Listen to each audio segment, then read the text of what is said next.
마가복음 10장 35절에서 45절 말씀을 봉독해 드리도록 하겠습니다. 세베대의 아들 야고보와 요한이 주께 나와 여짜오되 선생님이여 무엇이든지 우리가 구하는 바를 우리에게 하여 주시기를 원하옵나이다. 이르되 너에게 무엇을 하여 주기를 원하느냐. 여짜오되 주의 영광 중에서 우리를 하나는 주의 우편 하나는 좌편에 앉게 하여 주옵소서.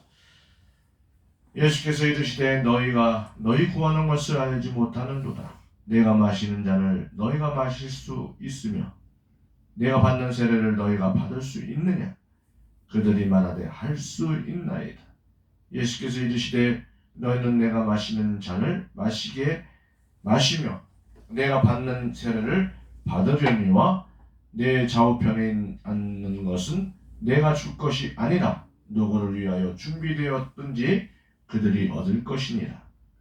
열제자가 듣고 야고보와 요한에 대하여 화를 내거늘 예수께서 불러다가 이르시되 이방인의 집권자들이 그들을 임의로 주관하고 고관들이 그들에게 권세를 부리는 줄을 너희가 알거니와 너희 중에는 그렇지 않을지니 너희 중에 누구든지 크고자 하는 자는 너희를 섬기는 자가 되고 너희 중에 누구든지 으뜸이 되고자 하는 자는 모든 사람의 종이 되어야 하리라.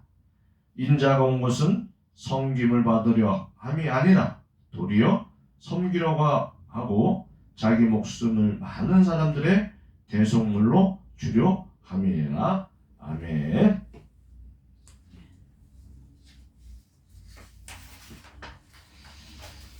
사순절 기간입니다. 지난 수요일 3월 1일부터 제수요일부터 사순절이 시작되었습니다. 사순절은 부활주일이 되기 전 40일 동안을 말하는데 한수는 열흘의 기간을 말하고 주일을 제외하고 지키기 때문에 6주가 조금 넘는 기간입니다. 그러니까 사순, 한순이 열흘이에요. 그러니까 사순이니까 뭐예요? 40일. 40일을 이야기하고 있는 것입니다. 사순절은 십자가에서 돌아가시고 부활하신 우리 주님을 깊이 묵상하며 인내하고 절제하며 참회의 시간을 보내는 절기입니다. 오늘부터 부활주일까지 예수님의 성경의 기록을 통해 남겨주신 보배로운 말씀을 함께 나눌 때에 십자가의 은혜와 십자가의 사랑으로 감동과 감격의 시간이 되시기를 축복합니다. 예수님은 결혼하지 않는 처녀 마리아의 몸을 통해 성령으로 잉태되시고 많은 사람들의 예언과 축복을 받으며 태어나셨습니다. 그러나 예수님은 표면상으로는 요셉이라는 아버지가 있었고 예수님은 30세가 될 때까지 목수의 아들로 자랐습니다. 마리아와 요셉이 동네방네 다니며 이 아이는 결혼하기도 전에 성령으로 태어났다고 말할 수 없는 처지였기 때문에 나사렛 사람들은 예수님이 그저 목수의 아들일 뿐 그 이상도 그 이하도 아니라고 생각했을 것입니다. 예수님이 사역을 시작하기 전까지는 부모조차도 예수님이 정말 천사가 예언한 대로 세상을 구원할 자인지 언제 하나님의 일을 하게 될지 어떤 인생을 살다가 어떤 결말을 맞이할 것인지 확실하게 알지 못했습니다. 예수님은 공생의 사역을 하시면서도 자신이 이 땅에 오신 하나님이라는 사실이 드러나는 것을 극도로 경계하였습니다. 사람보다 더 귀신들이 가장 먼저 예수님의 정체가 하나님의 아들이라는 것을 알아봤습니다. 그런데 예수님이 자신의 사역이 어떻게 마무리될 것인지를 구체적으로 드러내신 적이 없습니다. 무려 3번에 걸쳐서 예고를 하셨는데 그것은 바로 십자가의 고난과 죽으심 그리고 부활에 대서입니다. 예수님은 이러한 비밀을 제자들에게만 미리 알려주셨습니다. 오늘 말씀은 죽음과 부활에 대해 세 번째 예고하신 직후에 벌어진 일을 다루고 있습니다. 오늘 본문 바로 앞에 나오는 33절과 34절을 읽어드리겠습니다. 보라, 우리가 예루살렘에 올라가노니 인자가 대제사장들과 서기관들에게 넘겨짐에 그들이 죽이기로 결의하고 이방인들에게 넘겨주겠고 그들은 능욕하며 침뱉으며 책짓질하고 죽일 것이나 그는 3일 만에 살아나리라 하시니라. 아멘. 예수님은 자기 자신을 가리켜 인자, 사람의 아들이라고 말씀하십니다. 인자라는 호칭을 사용하신 것은 우리와 성정, 인간으로서의 성품과 감정이 완전히 같은 한 인간으로서 가진 능력과 희롱과 고통을 받으셨음이 강조되는 호칭입니다. 예수님은 하나님이셨기 때문에 신적 능력을 힘입어 십자가를 참아내신 것이 아니라 인간의 몸으로 그 모진 고통을 다 받아내신 겁니다. 예수님은 자신이 순환당하실 것을 세 번째 예고하시면서 매우 비통해 하셨을 것입니다. 이 고난 예고를 모든 제자들이 분명하게 다 들었습니다. 그리고 오늘 본문이 이어집니다. 35절을 읽어드립니다. 세베대의 아들 야고보와 요한이 죽게 나와 여짜오되 선생님이여 무엇이든지 우리가 구하는 말을 우리에게 하여 주시기를 원합나이다. 기가 막히고 참으로 어처구니가 없지 않습니까? 예수님은 능력과 고난을 말씀하셨는데 제자들은 이에 대해 반응을 보이지 않았을 뿐만 아니라 야고보와 요한은 무엇이든지 요구하는 것을 들어달라고 은밀하게 청탁까지 하고 있습니다. 이해가 가는 측면이 분명히 있습니다. 당시 제자들은 고난 예고를 3번이나 들었다고는 하여도 설마 예수님이 죽기까지야 하겠는가라고 판단했을 개연성이 높기 때문입니다. 우리가 생각해 볼 것은 제자들의 반응과 태도를 보면서 우리들의 모습, 내 자신의 모습, 그리고 한국 교회들의 모습을 살펴보며 사순절 기간에 성찰할 수 있어야 합니다.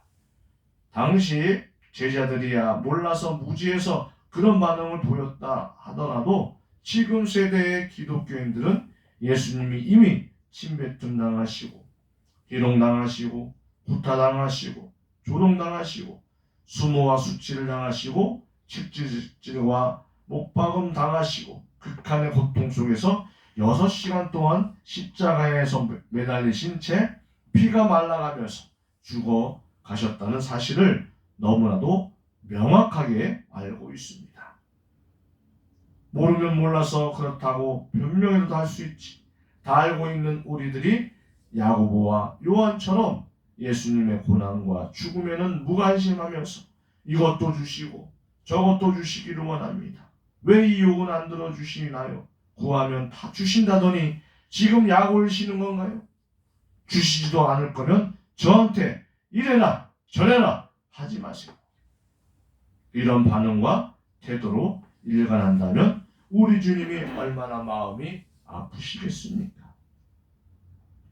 당신은 예수님 믿고 교회 다니면서 가장 원하는 것이 무엇인가요? 라고 물으면 복 많이 받는 것이죠. 천국에 가는 거죠. 라고는 서심없이 말을 하면서 내 인생에 어떤 고난과 고통이 온다 할지라도 십자가에서 죽음까지 감당하신 예수님처럼 나도 예수님의 고난과 부활에 기꺼이 동참하며 살아가고 싶습니다. 라는 고백은 눈을 씻고 찾아보기 힘든 지경이 되어가고 있습니다. 진짜 복은 예수님을 믿고 구원받는 것이 아니겠습니까, 여러분? 그러면 믿음의 주인이 되시는 예수님께 집중하고 예수님을 깊이 생각하고 예수님을 더욱더 알아가고 예수님의 언행을 배워가려는 노력을 기울이는 것, 이것이 그리스도인의 본분이 아닐까요? 우리가 아무것도 안 하고 있다는 것이 아닙니다.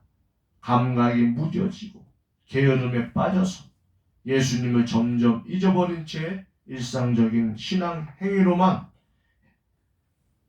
만족한 채 믿음의 진보를 이루어 가지 못하고 있음을 각성해야 한다는 말씀입니다. 무엇이든지 우리가 구하는 바를 우리에게 하여 주시기를 원함나이다. 야고보와 요한의 이러한 요구는 언제든지 신앙생활하면서 요청할 수 있는 기도의 제목입니다. 그러나 예수님을 제대로 믿는 강하고 담대한 믿음을 요구하는 것보다 당장의 필요를 구하는 것이 앞세우고 있다면 이것이 반드시 짚고 넘어가야 한다는 것입니다. 예수님으로부터 무엇을 요구하여 받으려 하기 이전에 예수님이 나를 향해 하셨던 일과 앞으로 나를 통해 이루어 가실 일에 집중해야 한다는 것입니다. 우리의 신앙생활은 오직 예수님만 구하고 예수님만 잘 믿고 예수님과 동행하며 예수님이 원하셨던 언행을 배워가며 되는 것입니다. 여기에 집중하면 우리가 그토록 원하는 복 중에 복이 넘치도록 풍성해지는 역사가 일어납니다. 뭐가 우선인지를 확실히 해둬야 야고보와 요한처럼 예수님의 마음을 전혀 읽지 못하는 어리석음에 빠지지 않게 됩니다. 맞습니다.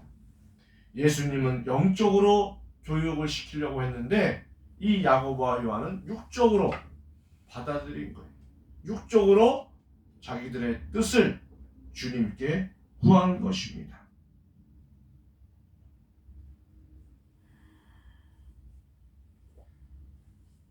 야고보와 요한의 요구를 들으신 예수님의 마음은 어떠했을까요? 예수님도 인간이시기 때문에 속상하시고 한편으로는 화도 많이 나셨을 겁니다. 아마도 사람 사이에서 이런 상황이 일어났으면 대판 싸우고 다시는 상대하지 말자고 절규하는 상황이 벌어졌을 겁니다. 그러나 예수님은 인간이시기도 하지만 하나님이셨기 때문에 자신의 감정을 드러내지 않으시고 사랑의 성품으로 야고보와 요한을 상대해 주십니다. 36절을 읽어드립니다. 이르시되 너희에게 무엇을 하여 주기를 원하느냐. 예수님은 속상하신 마음을 감추시고 제자들의 요구를 일단 들어보고자 합니다.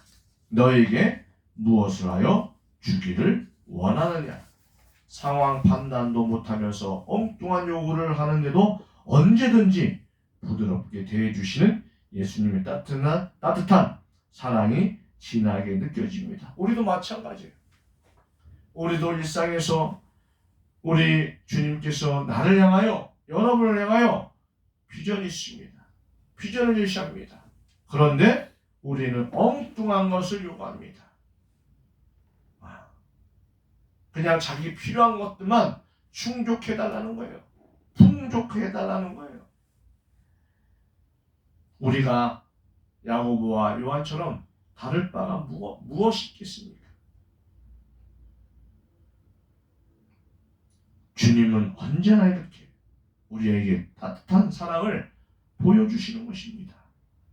오해하지 마실 것은 예수님이 들어보신다고 했지 들어주신다고 하신 것이 아닙니다. 우리가 드리는 기도를 하나님은 다 들으시지만 모두 다 들어주시는 것이 아닙니다. 우리의 무모함, 무지함, 맹목적인 떼쓰기, 허황된 것과 욕심들, 이러한 요구들을 일단은 다 들어보시되 잘못된 요구는 바로잡아 주시고 포기하게 하시고 다시 복음에만 집중하도록 교정해 주십니다. 야고보와 요한은 기다렸다는 듯이 자신들의 요구사항을 말합니다. 37절입니다. 여짜오되 주의 영광 중에 우리를 하나는 주의 좌편에 하나는 주의 우편에 또 하나는 좌편에 앉게 하여 주옵소서. 조선시대 같았으면 바로 우의정, 자의정을 달라는 것입니다. 얼마나 권세가 센지 몰라요. 대단한 권력이죠. 그런 자리를 달라는 거예요. 12 제자 중에서 자기 형제를 그렇게 해달라고 요구하는 것입니다. 영광 중에서라는 말은 왕의 자리에 앉아 권력을 누리게 되시면 이라는 의미입니다. 야고보와 요한은 예수님의 대단한 인기와 군중들의 열어와 같은 지지에 힘입어 곧 이스라엘의 왕위에 오를 것이라고 여겼나 봅니다. 곧 왕이 되실 예수님의 측근에서 자신들의 권세를 누려보겠다는 야심, 야욕을 거침없이 드러낸 것입니다. 역사적으로도 어느 새로운 국가가 세워지면 농공 행상을 통해서 개국 공신들을 우대하는 정책을 펼쳤습니다. 제가 요즘에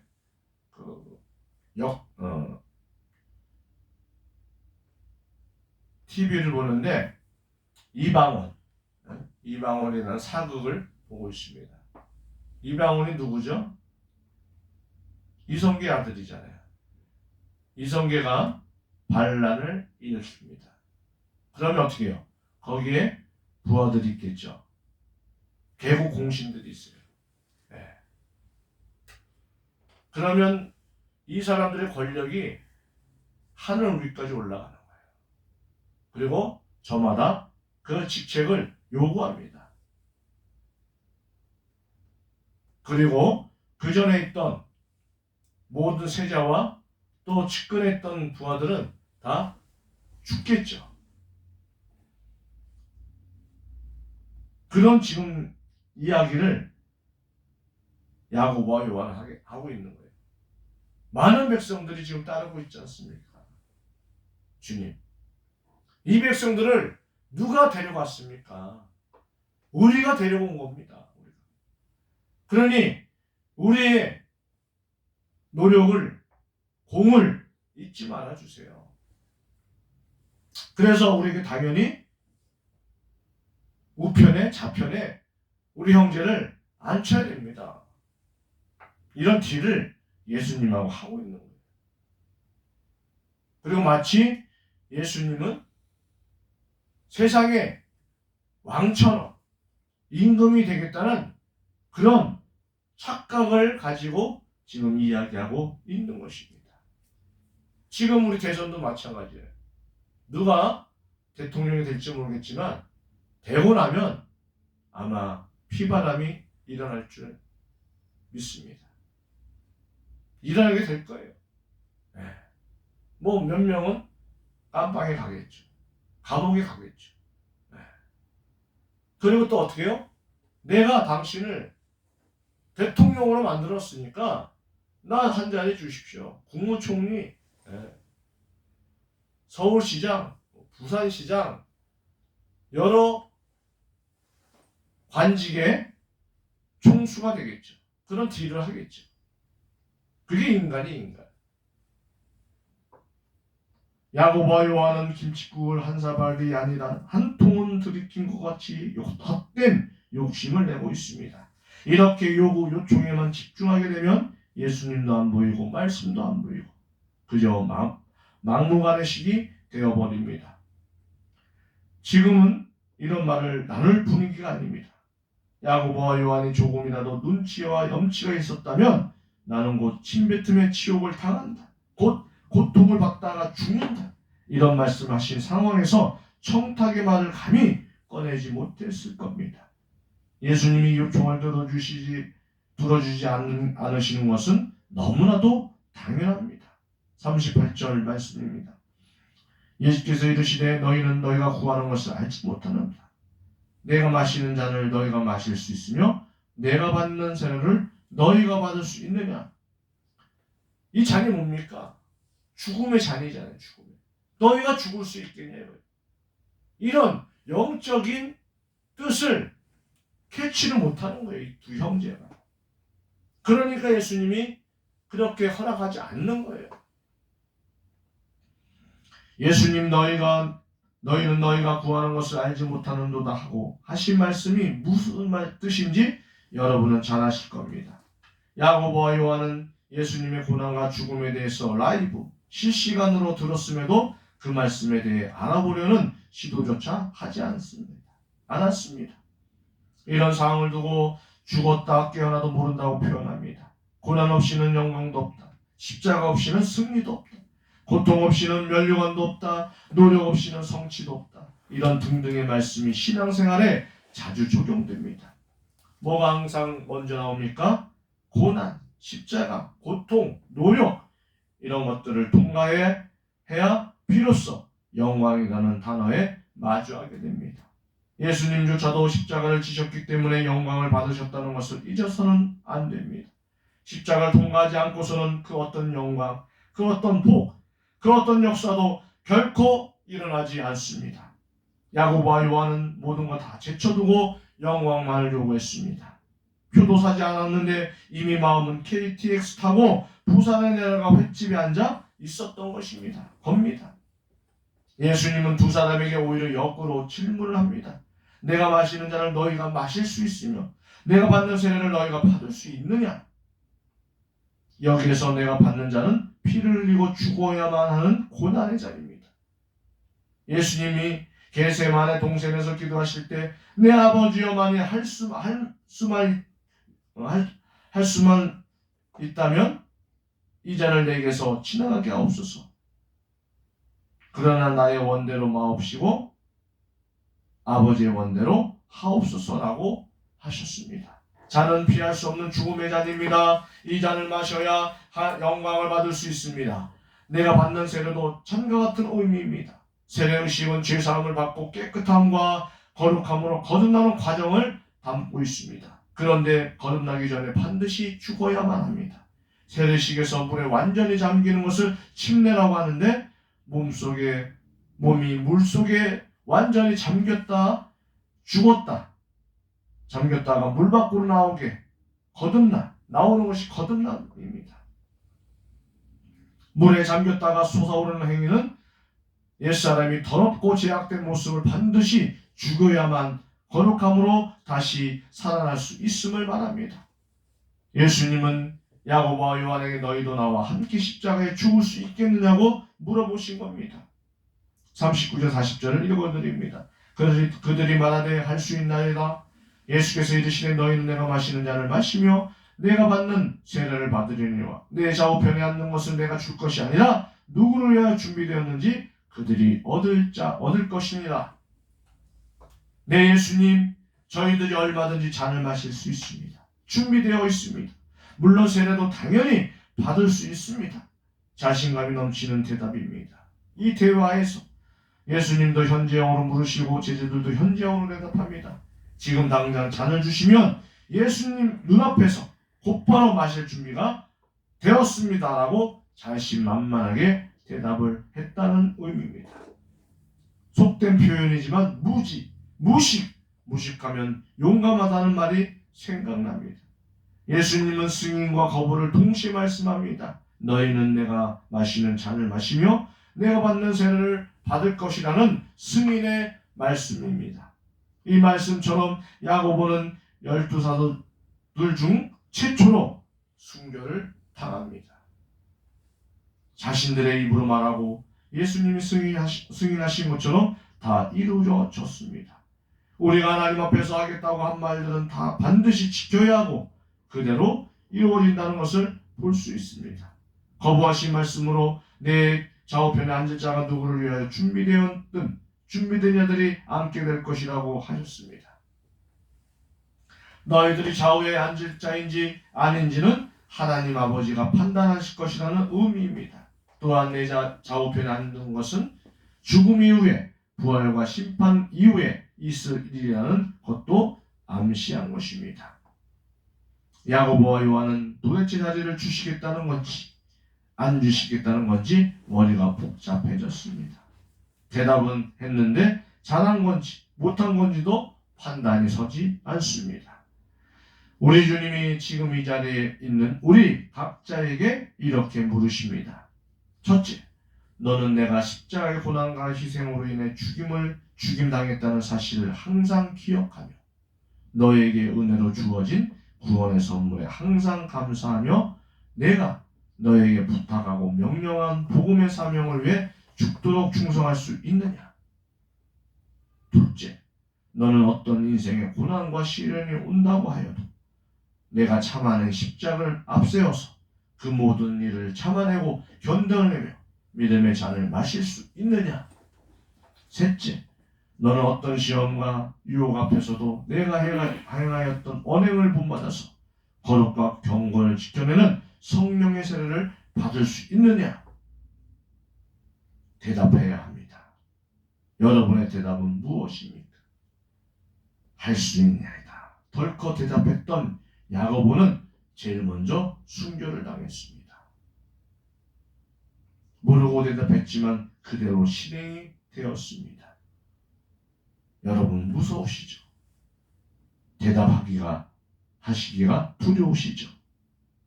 여러분 주님을 깊이 생각하십시오. 예수님은 피 흘리며 죽어야 한다는 사실을 훤히 다 알고서도 아버지의 뜻대로 순종하기 위해서 고난의 잔을 기꺼이 마셨습니다.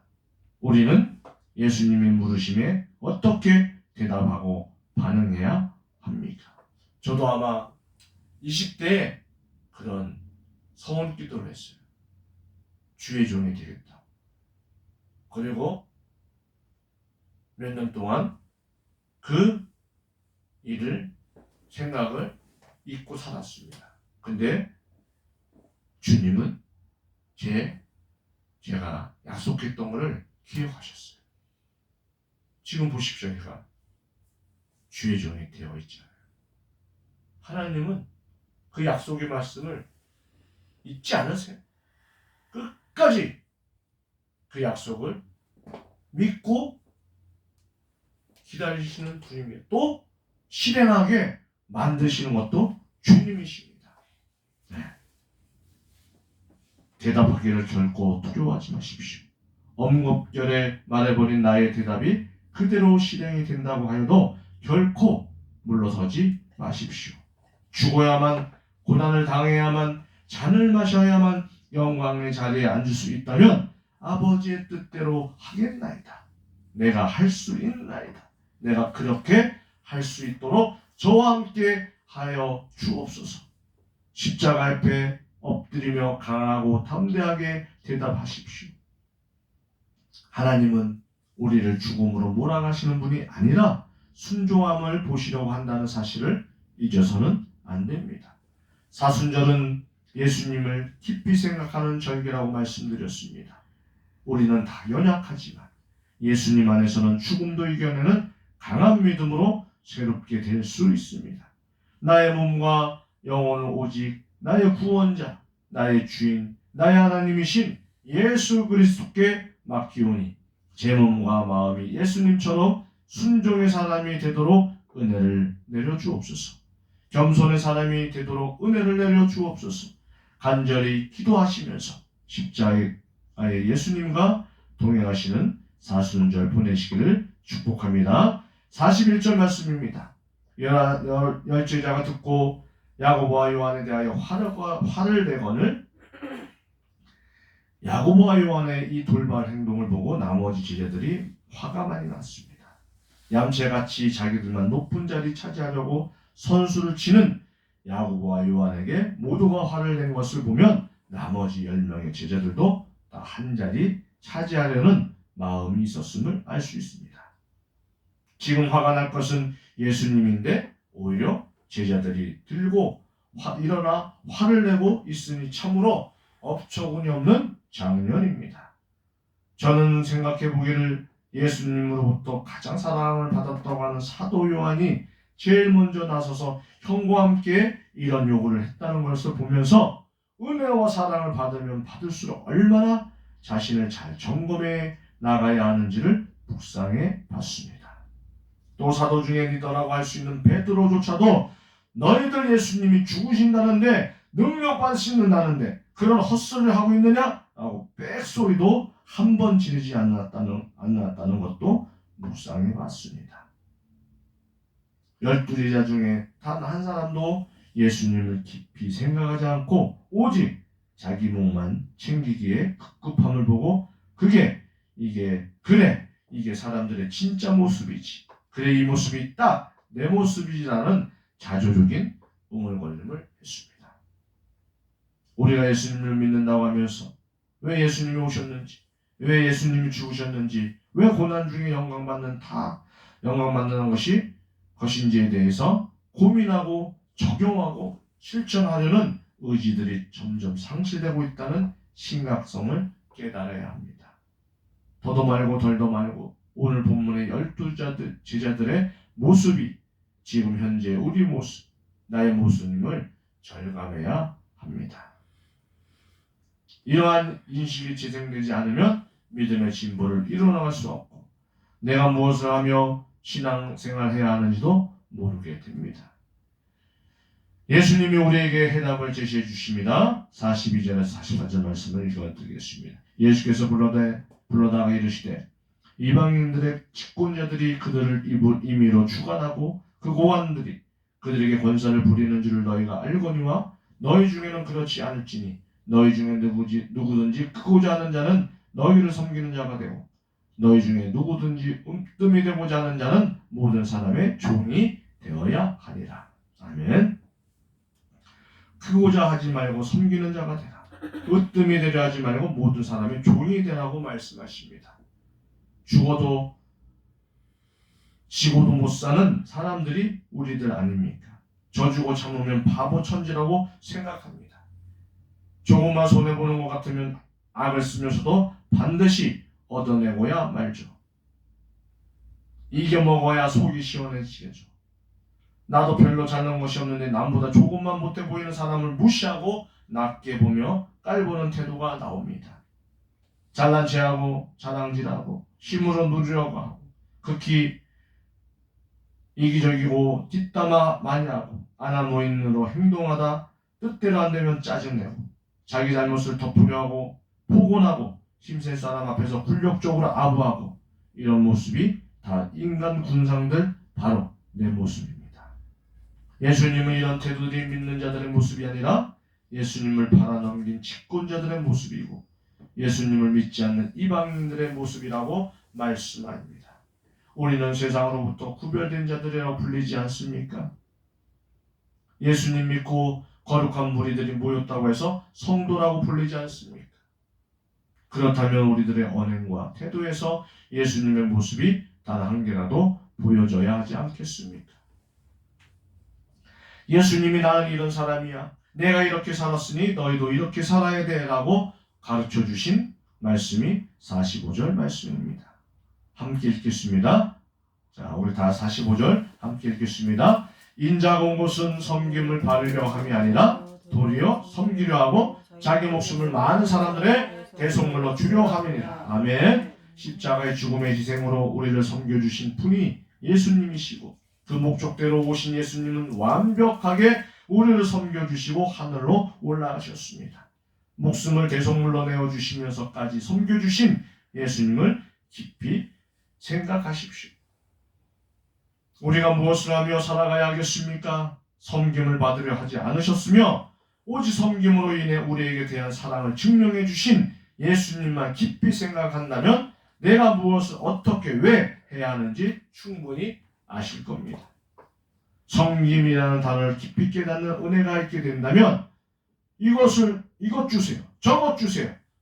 어린아이 같은 요청을 하기 이전에 나에게 목숨까지 내어주시려고 고통받으신 예수님 앞에 머리를 숙이고 대속물로 나의 집값을 보상해 주신 그 은혜 앞에 무릎을 꿇게 될 것입니다.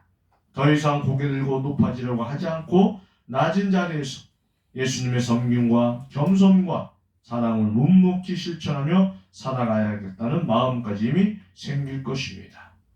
젊은 교회 모든 성도는 참으로 고귀한 성령을 받으신 예수님의 사랑 받는 자녀들입니다. 이제는 우리가 세상에 나아가 섬김을 베풀어야 합니다. 죽기까지 섬기지는 못할지언정 남을 비난하고 판단하고 정죄하는 입술만은 닫아야 합니다. 오직 이웃에게 복음만을 전하며 우리 예수님의 고귀한 섬김의 모습이 나를 통해 세상에 선한 영향력으로 발휘되도록 예수님을 깊이 생각하며 예수님의 마음을 느껴보시는 사순절 기간이 되시기를 주님의 이름으로 축원합니다. 기도하겠습니다. 하나님 아버지, 예수님을 깊이 묵상하는 말씀에 순종하겠습니다. 섬김의 모습을 우리에게 가르쳐 주신 예수님의 모범을 따라 우리 모두가 섬김의 사람으로 변화될 수 있도록 은혜의 은혜로 함께하여 주옵소서. 대성물로 섬기시려고 인자의 모습으로 이 땅에 내려오신 우리 주 예수 그리스도의 이름으로 기도합니다. 아멘.